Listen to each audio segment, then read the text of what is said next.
Okay, let's hear from our panel. Joining me now from Amman is Hassan Barari. He is a professor of Middle Eastern politics at the University of Jordan, and he's a columnist with the Jordan Times. Also with us from Amman is Rana Sweis. She is a journalist and author. Joining us from London is Mamoun Abu Nowar. He is a security and strategic analyst, and he is a retired general with the Jordanian Air Force. Rana, let me start with you. We have these protests in Jordan right now. Of course, protests are not new to Jordan, but looking at these particular demonstrations, they are among the biggest we've seen in years. What are you hearing from Jordanians about what's driving these demonstrations? Yeah, most of the protesters are actually made up of youth, but we also see Jordanians from all walks of life. Engineers, doctors, taxi drivers, Bedouins, techies, women.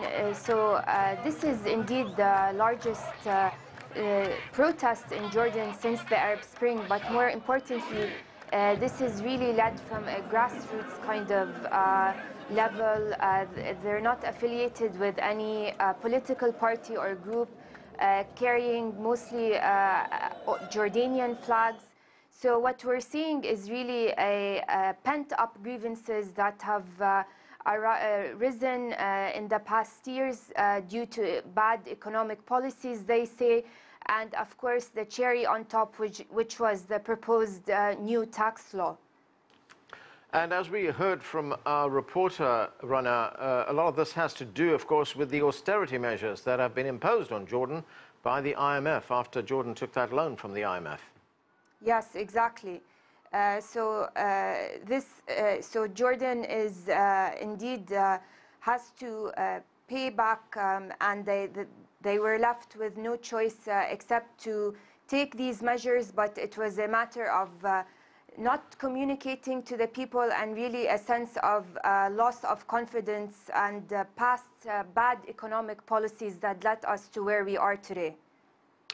Hassan Barari, King Abdullah, he has asked for and accepted the resignation of the Prime Minister. He's also appointed a new Prime Minister, and he's called for a sweeping review of these new tax laws that he wants to introduce. Do you think these moves will solve the problem in the short term? Well, I'm not really sure that it's going to solve the problems in Jordan, because the people in the streets are actually looking for more than changing the faces. And you change a prime minister, I mean, you fire one and you bring another one.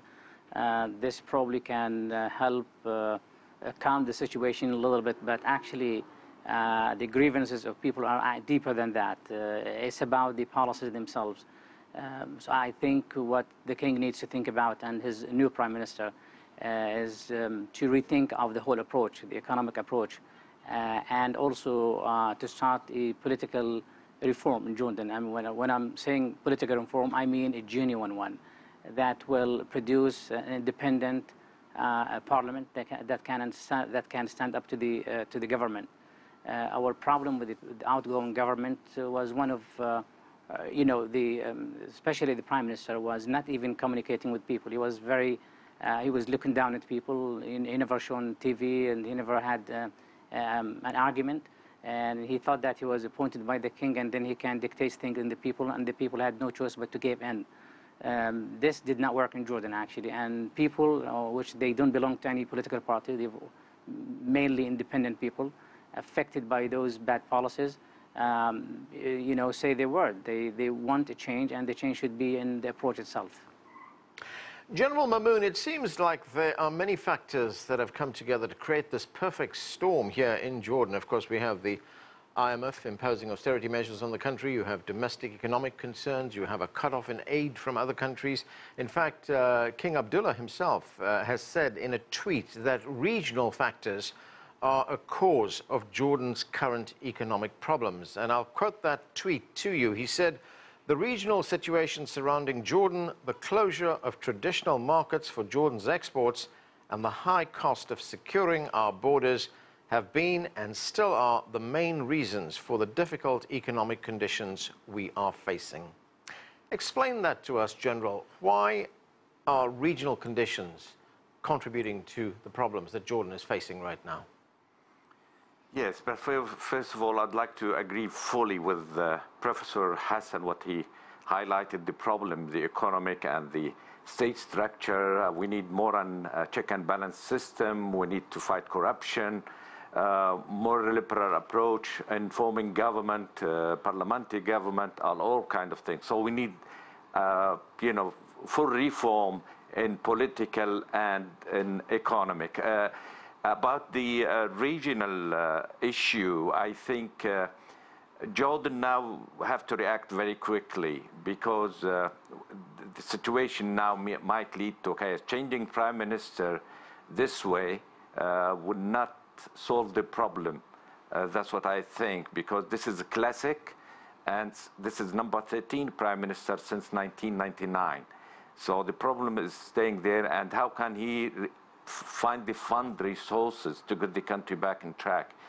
I think we will have a political dimension inside Jordan. There is a political dimension inside Jordan which might lead to political instability if things stay like this, especially with the what they call the sanctuary deals and the boycott or the economic embargo on Jordan from Gulf and other northern part of Jordan. So these lead to, a political of despair.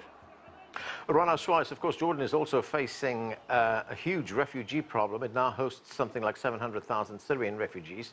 That's in addition to refugees from Iraq and, of course, Palestinian refugees who've been in the country for a very long time. Now, that is something that the king has recognized. He said in a tweet, "The world has fallen short. International aid to Jordan has dropped despite the burden we shoulder to host Syrian refugees.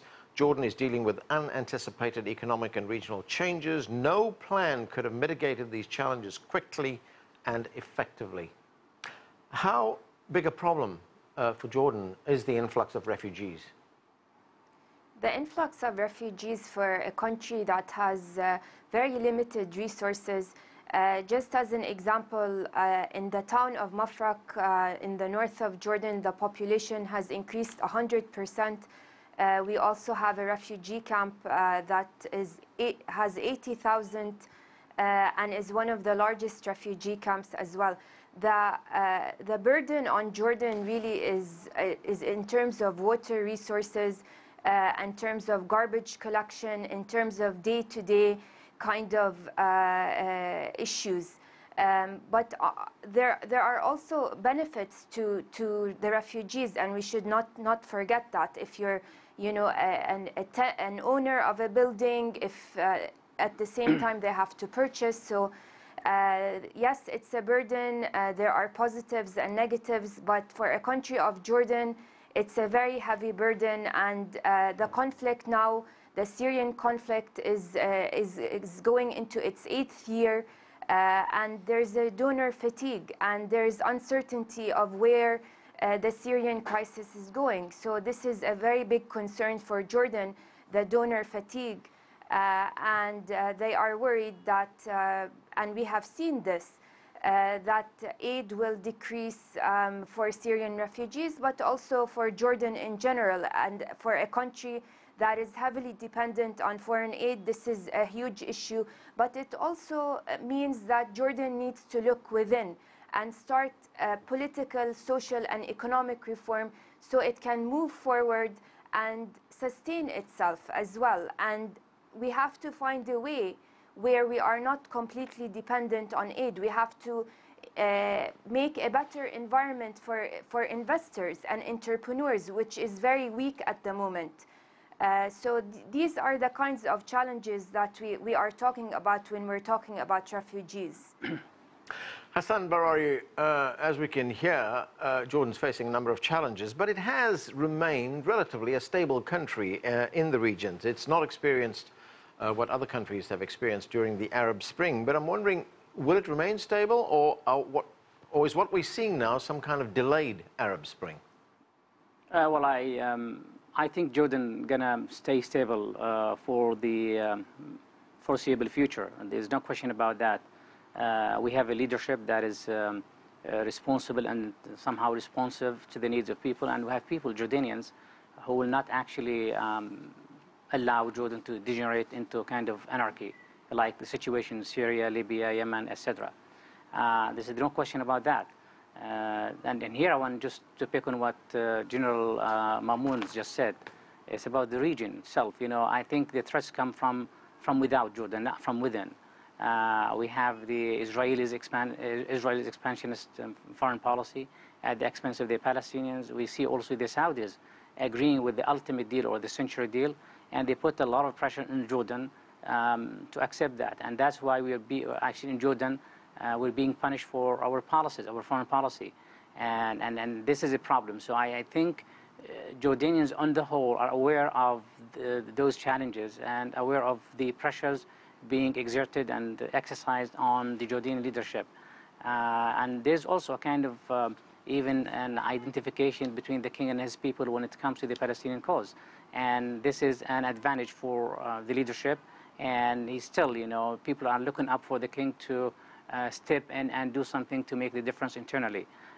We don't have really the factors for instability like the ones in other countries in the region.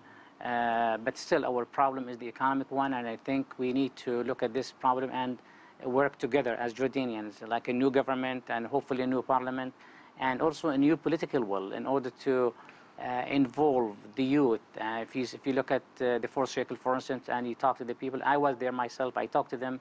They're really nice people. They all only look for some changes, even minor changes. And this could not be done without changing the political approach and the economic approach. General Mamoun, of course, Jordan is in a very volatile neighborhood. All we have to do is take a look at Iraq or Syria, Saudi Arabia, Israel as well. And if I could put that question in another way, how important is Jordan's stability to the overall stability in the region? It's very vital, very important. And regardless of what people say nowadays, that we don't need Jordan geopolitically, but really Jordan still have this very strong position as a geopolitics. And as I said, if Jordan switch alliance, that will threaten the Gulf state, and that's also will, you know, Jordan being used, let me highlight this, as a launching pad for fighting ISIS and other terrorists. And it really provides services for its allies. So saying Jordan is not really very vital, very important nowadays as a geopolitics, that's wrong. I think what Jordan needs is, as I said before, is just open. You know, there is emerging power like Iran, Turkey, just open up with them. Open your tourism to the south of Jordan. It's very important. That can get you some money and funds for that. So Jordan get to do something about it, not to wait for the aid, because if you do that, you're vulnerable to these people, and your decision is really based on their wishes and their national interests, not Jordan interests. So Jordan need to be stand strong nowadays and tell the world that. And they give the example, the way they changed a prime minister in 5 days. No country in the world did that. So I'm not afraid about the internal problem in Jordan. Okay, we need to take a quick break right now. Much more on the protests in Jordan when we come back. Stay with us. You're watching The Heat.